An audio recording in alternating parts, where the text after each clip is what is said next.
Real estate sector की बात करें तो लगातार मंदी के दौर से ये पूरा सेक्टर गुजरता हुआ नजर आ रहा है। हालांकि क्या कुछ इस मंदी के कारण है और आगे जो है रियल एस्टेट सेक्टर का फ्यूचर मंदी के दौर से कैसे उभरेगा, इन तमाम चीज़ों पर बातचीत करने के लिए हमारे साथ जो है सुनील तेवतिया जी है, जो कि रियल एस्टेट एक्सपर्ट के तौर पर मशहूर है और आज उन्हीं से जानने की कोशिश करते हैं। सर, सबसे पहले तो स्टेट न्यूज़ पर आपका स्वागत है। धन्यवाद नीरज जी, बहुत बहुत आपका।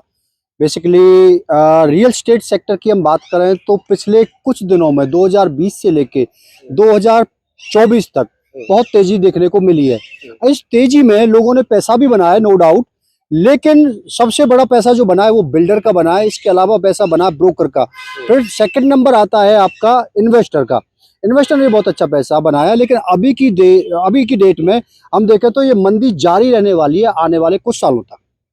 ये जो झूठ का खेल चल रहा है या फिर मंदी का जो दौर चल रहा है, इसके पीछे क्या कारण आप मानते हैं?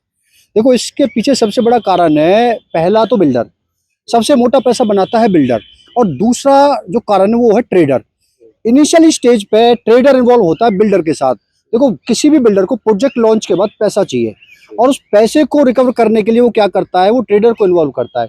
ट्रेडर क्या करता है, 10-10 लाख रुपए यूनिट का देके पहले यूनिट बुक कर लेता है और फिर उसकी ट्रेडिंग करता है। फिर उसके साथ आता है ब्रोकर, और कुछ तो ब्रोकर भी ट्रेडर हैं जिनके पास बहुत पैसा है, जो पैसा लगाते हैं इनिशियली टाइम पे बिल्डर के साथ। अब जब पैसा लगाते हैं तो नीरज जी, दिक्कत क्या होती है, उस टाइम पे वो चीज़ महंगी हो जाती है। हो सकता है, मैंने बहुत जगह ऐसा भी देखा है कुछ बिल्डरों का, जो प्रोजेक्ट लॉन्च करने वाले थे 12,000 रुपये पर स्क्वायर फीट पे, ठीक है, लेकिन जब ट्रेडर इन्वॉल्व हो गया तो ट्रेडर को डील मिल गई लगभग 10,000 रुपये पर स्क्वायर फीट की। और वही चीज ट्रेडर बिल्डर से बोल के कहता है कि सर, इसको ना प्राइस को 14,000 रुपये पर स्क्वायर फीट पे लॉन्च करते हैं, इसकी तो लोकेशन अच्छी है, इसका तो ये अच्छा है, इसको तो वो अच्छा है। उसका रीजन क्या है? क्योंकि जो उसे डील मिली है ट्रेडर को, वो 10,000 रुपये मिली है, बिल्डर लॉन्च करने वाला था 12,000 रुपये। अब क्या हो गया, चीजें किसके लिए महंगी हो गई? एंड यूजर के लिए। मार्केट में जो प्राइस है वो 12,000 पे लॉन्च होता, उसमें डिस्काउंट मिलता, तो कहीं ना कहीं एंड यूजर को, या कह सकते हैं इन्वेस्टर को, चीज 11,000 में मिलती। लेकिन वही चीज 14,000 पे लॉन्च होगी तो 13,500 पे वो चीज सेल होगी। तो पैसा किसने बनाया ज्यादा? पहला बिल्डर ने। बिल्डर तो अपनी कैलकुलेशन करके बैठा है। फिर ट्रेडर जो पैसा लगाता है वो प्राइस को क्या करता है, बढ़वाता है, कह के बढ़वाता है कि प्राइस बढ़ाया जाए, क्योंकि उसका मार्जिन इन्वॉल्व ज्यादा रहे उसमें। उसे 10-10 लाख रुपए देके ट्रेडिंग ही करनी है। फिर ब्रोकर पैसा बनाता है, फिर इन्वेस्टर पैसा बनाता है, इन्वेस्टर बहुत लिमिटेड पैसा बनाता है। और आज की डेट में नीरज जी, आज की डेट में मार्केट ऐसी हो चुकी है, दिल्ली एनसीआर की सैचुरेशन का पॉइंट है, और यहाँ आने वाले 5-7 साल तक तो कुछ दिखता नहीं है। क्योंकि जिन लोगों ने 2020 से 24 तक पैसा लगाया वो तो ठीक था, उनका तो एग्जिट बनेगा, आने वाले कुछ सालों में एग्जिट होगा उनका, उन इन्वेस्टर का। लेकिन जो आज पैसा लगा रहे हैं, या जो पिछले साल पैसा लगाया जिन लोगों ने, उनका एग्जिट इम्पॉसिबल है 2032 तक। उसका रीजन है, क्योंकि जब इन्वेस्टर मार्केट में एंटर करता है, ठीक है, अगर उसका एग्जिट नहीं होता है तो जो कैश फ्लो है वो कहाँ से आएगा? लिक्विडिटी नहीं है मार्केट में। और उतनी में अब हम देखें तो गुड़गांव मार्केट की बात करें तो गुड़गांव मार्केट में जो एंड यूजर है वो लिमिटेड है, 30% एंड यूजर है, और मैक्सिमम 55 से 70% इन्वेस्टर है। इन्वेस्टर का पैसा अभी फंसा हुआ है, इन्वेस्टर निकलेगा 2030 तक, उसके बाद मार्केट में फिर उछाल आएगा। तो ये सारा खेल है जो वो बिल्डर और ब्रोकर और ट्रेडर का मिला हुआ खेल है, जिसमें प्राइस जो है वो गलत प्राइस है। मैं तो ये कहता हूँ कि बहुत बहुत ही गलत प्राइस है। द्वारका एक्सप्रेस की बात करें, एसपीआर की बात करें, एक्सटेंशन रोड की बात करें, और ब्रोकर मिले हुए हैं बिल्डरों के साथ। कैसे कैसे मिलेंगे? देखो, ब्रोकर को क्या है, ब्रोकर को अपनी ब्रोकरेज लेनी है 3-4%, 5%, कहीं कहीं बिल्डर 10% भी दे देता है, ठीक है। अब उसके चक्कर में ब्रोकर गलत नॉलेज पास करते हैं। बिल्डर ने चीजें बताई कि जी हम ये चीज लेके आ रहे हैं, और हो सकता है पेपर वर्क भी कंप्लीट नहीं है। कुछ जगह तो ऐसा भी हुआ है, बिल्डर ने अभी जमीन ही परचेज की है, जमीन परचेज करने के बाद बिल्डर ने इन्वेंट्री भी सेल कर दी, और रेरा का आता पता भी नहीं है। कुछ बिल्डरों के साथ ऐसा भी हुआ है। इन्हीं पिछले कुछ सालों में ये देखने के लिए मिला है लोगों को कि जमीन ले ली, प्लॉट ले लिया, पेपर पे सब कुछ हो गया। कितने स्कैम्स अभी सामने आने वाले हैं, ब्रोकर्स के भी आने वाले हैं, बिल्डर्स के भी आने वाले हैं। कुछ सालों में आप देखेंगे लगातार ये चीजें सामने आती रहेंगी, और उसका सबसे बड़ा रीजन है ब्रोकर और बिल्डर की मिली भगत। क्योंकि ब्रोकर बिल्डर के कहे से चलता है, और दोनों मिलके लोगों को बेवकूफ बना रहे हैं, इन्वेस्टर को भी बना रहे हैं और एंड यूजर को बना रहे हैं। एंड यूजर और इन्वेस्टर्स की बात करें तो क्या ये झूठ का खेल भी चलता है कि डबल हो जाएगा, ट्रिपल हो जाएगा, इतने दिन में हो जाएगा? इस बात में कितनी सच्चाई है और इसमें इन्वेस्टर्स को और एंड यूजर को कितना फायदा है, कितना नुकसान होता है आपको? देखो, इस बात में बिल्कुल सच्चाई नहीं है कि जो ये आप बता रहे हो ना, प्राइस की हम बात करें, बिल्डर क्या करता है, बिल्डर इनिशियली स्टेज पे जब चीजें लॉन्च करता है तो लॉन्च के बाद वो प्राइस फेंकता है मार्केट में कि हम इतने प्राइस पे लॉन्च करने वाले हैं। अब ब्रोकर क्या करता है, ब्रोकर उस प्राइस को जस्टिफाई करता है क्लाइंट्स के सामने, इन्वेस्टर के सामने, एंड यूजर के सामने। अब जस्टिफाइज में अगर चेक ज्यादा आ गए बिल्डर के पास तो बिल्डर वही प्राइस लॉन्च करेगा, और मार्केट में से नेगेटिविटी आई तो प्राइस नीचे कर देगा। तो चीजें इस तरीके से नीरज जी चलती है मार्केट में। तो क्या ब्रोकर ही पूरा खेल करते हैं मार्केट को उठाने और गिराने का? बिल्कुल बिल्कुल, देखो गुड़गांव मार्केट, दिल्ली एनसीआर की मार्केट ब्रोकर मार्केट है, और यहाँ पर ब्रोकर ही चीजों को बढ़ाते हैं, चलाते हैं, ब्रोकर ही झूठ बोलते हैं, ब्रोकर ही लोगों को बहकाते हैं, ब्रोकर ही लोगों को डुबाते हैं, और बिल्डर बैकएंड पे रहता है, बैकएंड पे बिल्डर है। सच्चाई तो है बिल्डर, लेकिन ब्रोकर अपना पैसा बनाने के लिए कुछ भी कर सकता है, कुछ भी झूठ बोल सकता है, कुछ भी बेच सकता है।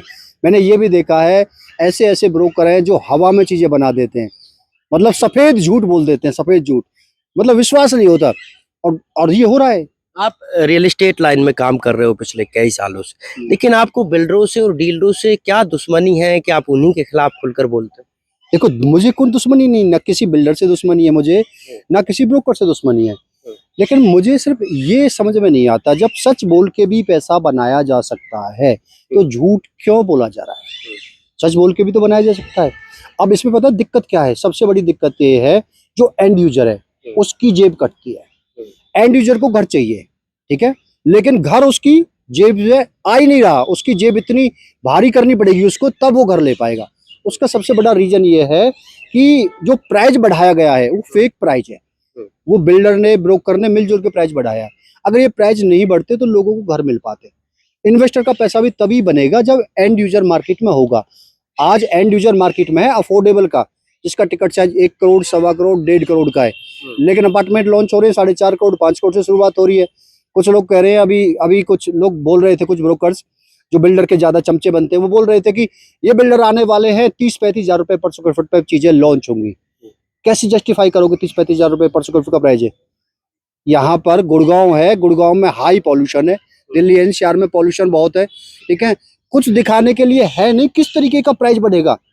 जमीन के प्राइस रुक चुके हैं। देखो, जो अपार्टमेंट का खेल है या फ्लोर का खेल है वो एक जमीन की कैलकुलेशन है। इस जमीन की कैलकुलेशन को आप कहाँ तक लेके जाओगे? ये अपार्टमेंट में क्या लगा के दोगे? इसके अलावा 35 हजार रुपए पर स्क्वायर पे प्राइस लॉन्च करोगे तो एंड यूजर तो कभी नहीं ले पाएगा। एंड यूजर है 12 करोड़ का, 15 करोड़ का, मार्केट में नहीं है। आपके हिसाब से जो एंड यूजर है या फिर इन्वेस्टर्स है, वो कैसे झूठे ब्रोकर से और झूठे बिल्डरों से बच के रहे? क्या क्या सावधानी बरते आपके हिसाब से? क्योंकि आप कह रहे हो कि झूठ का खेल चलता है, पहले बिल्डर झूठ बोलता है, फिर ब्रोकर झूठ बोलता है, तो बिल्कुल। कैसे बचे ये लोग? देखो, इसका नीरज जी सीधा सीधा तरीका ये है, इन्वेस्टर को खुद R&D करनी पड़ेगी। मुझे लगता है कि अपार्टमेंट, जितने भी बिल्डर अपार्टमेंट लॉन्च कर रहे हैं, इन्वेस्टर को अपार्टमेंट में कभी पैसा नहीं लगाना चाहिए। इन्वेस्टर को पैसा लगाना चाहिए जमीन में, चाहे वो प्लॉट हो, चाहे वो फार्म हाउस हो, चाहे एग्रीकल्चर की कोई जमीन हो। दिल्ली एनसीआर में टियर 2 सिटी में कहीं भी आसपास जमीन ले ली जाए तो पैसा कितने भी गुना बन सकता है। अपार्टमेंट का खेल ऐसा है कि कैलकुलेशन है जमीन की। अगर जमीन के प्राइस बढ़ने रुक गए तो सच्चाई ये है, अपार्टमेंट के प्राइस में बताने के लिए कुछ है नहीं। क्या बताओगे आप? भाई क्या लगा के दे देगा बिल्डर? सोना लगा के दे देगा, चांदी लगा के दे देगा। बिल्डर को वही कंस्ट्रक्शन करनी है, वही सरिया डालना है, वही सीमेंट रोड ही डालना है। जमीन उसने जो परचेज की है, अगर उसके प्राइस नहीं बढ़े तो अपार्टमेंट के प्राइस कैसे बढ़ेंगे? अपार्टमेंट के प्राइस बढ़ाए जाते हैं ये हाइप दिखा के कि ये नामी बिल्डर है, इसकी कंस्ट्रक्शन क्वालिटी बेहतर है। कोई कंस्ट्रक्शन क्वालिटी बेहतर नहीं है, 19-20 का ही फर्क है। प्राइस में 200, 400, 500 रुपए पर स्क्वायर फुट का फर्क आता है, बस इससे ज्यादा फर्क नहीं आता है कंस्ट्रक्शन में। चाहे वो ओप्रो कर रहा हो, चाहे DLF कर रहा हो, चाहे M3, कोई भी बिल्डर कंस्ट्रक्शन कर रहा है तो 1000-500 रुपए पर स्क्वायर फुट का ही फर्क आएगा। लेकिन उसके नाम पे 10-10, 15-15 हजार रुपए पर स्क्वायर फुट के प्राइस बढ़ा दिए जाते हैं। ये सबसे बुरी बात है। इसमें इन्वेस्टर तो मरता ही मरता है। पहला प्रीमियम तो बिल्डर ही खा जाता है इन्वेस्टर का। बड़े बिल्डर जो है उनका जो इन्वेस्टर को प्रीमियम मिलना था उस प्रीमियम को बिल्डर ही चबा जाता है। अब बिल्डर जब प्रीमियम को चबा जाएगा तो इन्वेस्टर कब निकलेगा? इन्वेस्टर को निकलने में टाइम लगेगा 10 साल। अगर इन्वेस्टर जल्दी जल्दी चीजें निकाल दे, अपनी छोटा मार्जिन लिया और निकल जाए, तो क्या होगा? मार्केट में लिक्विडिटी घूमती रहेगी, मार्केट चलती रहेगी। मार्केट रुकती क्यों है?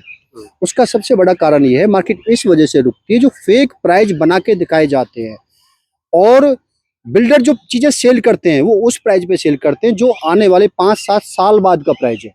उस प्राइस पे आज चीजें सेल हो रही हैं। उसका रीजन है ट्रेडर, ब्रोकर, बिल्डर की मिली भगत। अब ये सच बोलने शुरू कर दें बिल्डर तो पैसा तो कम बनेगा लेकिन मार्केट चलती रहेगी। क्या लग रहा है अब मार्केट कब उठेगी और कब ये मंदी का दौर जो है देखो, रियल एस्टेट से खत्म होगा? नीरज जी, मंदी का दौर खत्म होने में लगेंगे 5 से 7 साल कम से कम। भविष्यवाणी आपकी? बिल्कुल भविष्यवाणी है, 5 से 7 साल लगेंगे। रियल एस्टेट का एक चक्कर है, हर चीज का दुनिया में एक चक्कर है। मार्केट ऊपर गई है तो कितने साल बाद गई है? 2012 से लेकर 2020 तक मार्केट का क्या हाल था गुड़गांव में? बहुत सारे लोग तो धंधा छोड़ चुके थे, बिल्डर चुप बैठ चुके थे कोने में। देखा होगा बड़े बड़े नामी बिल्डर, नाम नहीं लेना चाहता, कोने में बैठ गए थे, एक प्रोजेक्ट लॉन्च नहीं किया, सालों तक एक प्रोजेक्ट लॉन्च नहीं किया। ब्रोकर ने भी धंधा छोड़ दिया था रियल एस्टेट का, कुछ और करने लग गए थे। 2020 के बाद जैसे तेजी आई, कितने साल में तेजी आई? 8 साल में। 8 साल में जैसे तेजी आई, लोगों ने पैसा बनाया, इन्वेस्टर ने भी बनाया, नो डाउट, बिल्डर ने भी बनाया, सबसे ज्यादा बिल्डर ने, फिर ब्रोकर ने, फिर उसके बाद इन्वेस्टर ने। इन्वेस्टर जो है ना, मुझे लगता है कि इन्वेस्टर को समझना चाहिए मार्केट को ब्रोकर तो कभी भी सही होने ही नहीं देगा। उसका रीजन ये है क्योंकि ब्रोकर का पैसा बन रहा है बिल्डर के साथ मिलके। लेकिन इन्वेस्टर अगर समझदार हो जाए तो मार्केट सही तरीके से चल सकती है। एंड यूजर के पास चीजें आ सकती हैं, एंड यूजर के बजट में चीजें आ सकती हैं, लेकिन चीजें एंड यूजर से बाहर अभी निकल चुकी हैं। 5-7 साल मार्केट को रिकवर करने में लगने वाला है। ठीक है, थैंक यू जी। तो ये थे हमारे साथ सुनील तेवतिया जी, जो कि रियल एस्टेट एक्सपर्ट के तौर पर मशहूर है, और इनकी माने तो लगातार रियल एस्टेट सेक्टर में मंदी का दौर चल रहा है, और इस मंदी के पीछे ब्रोकर्स के साथ साथ बिल्डर भी इस खेल में शामिल है। लेकिन भविष्यवाणी भी ये करते हुए नजर आ रहे हैं कि अगले 5 साल तक इसी तरह से रियल एस्टेट सेक्टर में मंदी का जो मातम है वो छाया रहेगा। Neeraj Ambawata, state news, Gurugram.